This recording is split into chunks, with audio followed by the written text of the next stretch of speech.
दाङदेखि पुरो मछुवाराहरू आउनु भएको छ दाङदेखि नै हैन प्युठानसम्म आइपुग्नु भएको छ Bharat sir hello hello hello तपाईको अनुभव कस्तो रह्यो भन्नुस् यहाँ माछा मार्दा बबाल लगाइराख के गर्ने यहाँ इन्टरनेसनल जिल्ला बाहिर आएको यार हो त्यही त जिल्ला छानेर आएको पनि त्यही त जिल्ला स्तरीय हुनुहुन्छ के रे तपाईहरुको प्रस्तुति पक्कै पनि राम्रै छ भन्ने कुरा हामीले विश्वास गरिरहेका छौं आदरणीय दर्शकहरुलाई पनि मैले त्यही जानकारी गराउन चाहे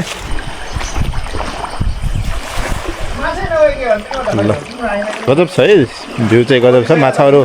प्रशस्त रूपमा परिरहेका छन् हेर्न सक्नुहुन्छ हेर्नुस् यहाँको यो रातो पहाडहरु रातो पहरहरु पुरानो काठको पुलहरु देख्न सकिन्छ यो माथि नयाँ पुल बनेको छ ओहो यहाँ हेर्नुस् गुफा पनि देख्न सकिन्छ है यहाँ लगाइचहरु गजब छ दृश्य ल भरत सरले पनि पार्नु भयो भरत सरले के कति मात्रामा पार्नु भयो त उहाँको ओहो दिवाकर सरले उठाउँदै हुनुहुन्छ ल ल छन् ओहो यहाँ अझ हाम्रो दिलीप सरको झनै अझै कडा प्रस्तुति आएको छ के हेर्नु सबभन्दा ठुलो होला त्यहाँ मैले मारेर हो छ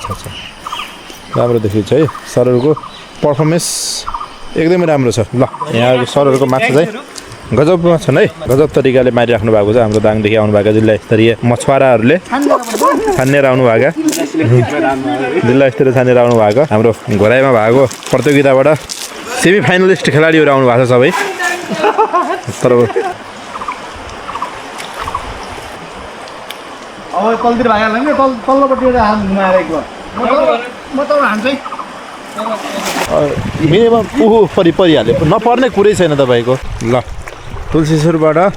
ट्र्याक लगाएर जाल हान्ने काम भएको छ के कति पर्छन् हेर्न भने बाँकी नै छ है त ल अनि त्यो साना माछालाई चाहिँ हामीले व्यवस्था गरिरहेको छौँ हामी ठुला माछा मात्रै केयर गर्छौँ वाउ क्या गजबको दृश्य देखिरहेछ है